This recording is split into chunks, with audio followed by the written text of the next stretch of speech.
This is Oscar Star.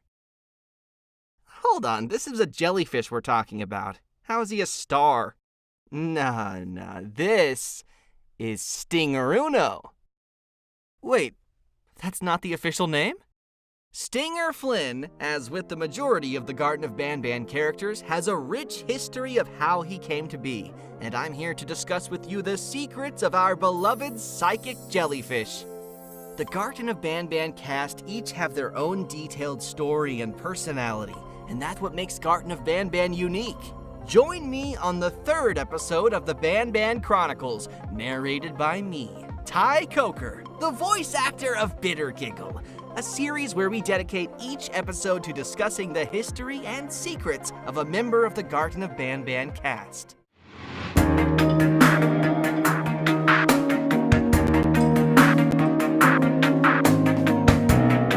Stinger Flynn, despite being arguably one of the simpler characters to draw and visualize, has probably gone through the most changes during development out of any of the other characters, making this episode of the Banban Chronicles one of the juicier entries. Every stage of development for this character has been strange, from the decision to even add him to the game to the decision to make him a jellyfish. This photo was taken on October 15th, 2022. Notice anything missing from it? Or should I say, anyone missing from it? That's right, Stinger Flynn was the last mascot to be added to the game of the original 6. He was a last-minute addition that was added right before the Euphoric Brothers started to seriously work on the script of the first game. The mural involving Jumbo Josh, Bambolina, Banban, Opilabird, and Captain Fiddles really felt like it could use another character whose color would complement the existing colors. And just like that, the Euphoric Brothers were back to the drawing board. The majority of concepts that were proposed for this new character have been lost to time, but 2 have survived. The first was Humblebee, a simple bee character whose purpose was to teach children the importance of staying humble, and also whose name is a play on the word bumblebee. Feeling Humblebee wasn't unique enough, it was quickly taken off the table. Sorry, Humblebee. Second, however, was a concept that came very close to becoming what Stinger Flynn is today. Enter Oscar Star, an orange, 6-armed, 1-eyed tower of teeth that would tower over the player. The reason Oscar Star was scrapped was the exact opposite of why Humblebee was scrapped. Oscar Star had too many defining features. He had 6 arms, 1 eye, and was a tower of teeth. He was absolutely goated with the sauce, so instead of completely scrapping Oscar Star, his features were shared between 3 different characters. Stinger Flynn got the 1 eye, an earlier concept of Nab Nab became the Tower of Teeth, and much later on, an earlier concept of Syringin got the multiple arms. Remember him? Remember that guy? From the last episode? You keeping notes? Yes, these 3 characters, despite their minimal interactions with each other in the games, are spiritually connected through Oscar Star. Ultimately, the decision was made to add the 1-eyed orange jellyfish to Garten of Banban 1 and save the spider for later. And thus, Stingeruno was born, as he was nicknamed after first being added to the game, a name that one can still find in the game files. This last-minute addition jellyfish would later become the main antagonist of an unused script for the first game, where his giant tentacles and 1 eye would stalk you throughout the kindergarten. For the most part, the game would have played out similarly to the Garten of Banban 1 available today, but some of the puzzles would have involved finding different ways to have Stinger Flynn move his tentacles away from doorways that he would be blocking. Think Cyan Fiddles from Garten of Banban 2, only it's the giant Stinger Flynn before he was shrunk. This was all before being replaced by the final Garten of Banban 1 script we know today, where Opilabird and Jumbo Josh take the spotlight, and Stinger Flynn retains a minimal role of being a wall mural and giving words of kindness.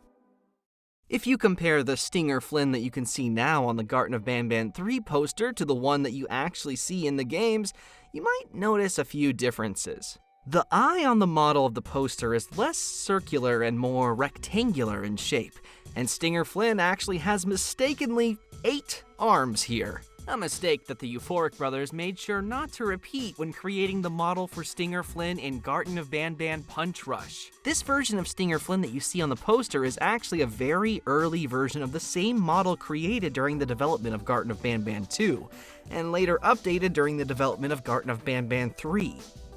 The eye was made rounder and the number of arms were reduced to 6 to accommodate the 6-legged wall mural. Two decisions that actually turned out to be very helpful during development. Because, given the anatomy of Stinger Flynn, the Euphoric brothers find that he is easily the hardest character to animate. Any movement of Stinger Flynn requires keeping track of all 6 of his tentacles and making sure each and every one moves in a natural way. This naturally makes Stinger Flynn more complicated to animate than any of the other characters, and having 8 tentacles instead of 6 would have only added more complexity to any movement involving the character. In addition to this, Stinger Flynn's eye being rounder meant we could program it so that it rotates around itself, allowing the Euphoric brothers to make it follow the player. Speaking of Stinger Flynn's features, did you know that Stinger Flynn is voiced by Ferris, the blue of the Euphoric brothers? Similar to how Banban is voiced by Geppo, the purple of the Euphoric brothers. Okay, maybe you knew that one, but did you also know that as of Garten of Banban 7, besides the player and the drone, Stinger Flynn is the only other playable character? You actually get to play as Stinger Flynn in 2 of the dream sequences in Garten of Banban 3, during which you are also introduced to a new mechanic not seen anywhere else in the game, where as Stinger Flynn you are capable of shooting electricity through your tentacles in order to traverse puzzles. Please do let the Euphoric brothers know in the comments if you would like to see this mechanic reappear in future games. Stinger Flynn's ability to shoot electricity out of his tentacles is not mentioned too many times throughout any of the games, but did you know that this wasn't always the case? Within the kingdom in Garten of Banban 4, there exists the infirmary. And inside the infirmary are all of the prisoners that Sheriff Toadster manages to capture throughout the game. For each holding cell, the player is able to play a recording that has been put together by Sheriff Toadster to document his findings in respect to each prisoner, a collection of recordings that he calls the Toadster Archives. There's a recording for Opelabird and Tardabird, a recording for Banbalina, a recording for Slow Celine, a recording for Jumbo Josh, but not one for Stinger Flynn, despite also having his own cell. Initially, however, Stinger Flynn was also meant to have a recording of his own in the Toadster Archives collection, which would have detailed how Sheriff Toadster got electricity shot at him a few times while trying to capture Stinger Flynn after the events of Garten of Banban 3.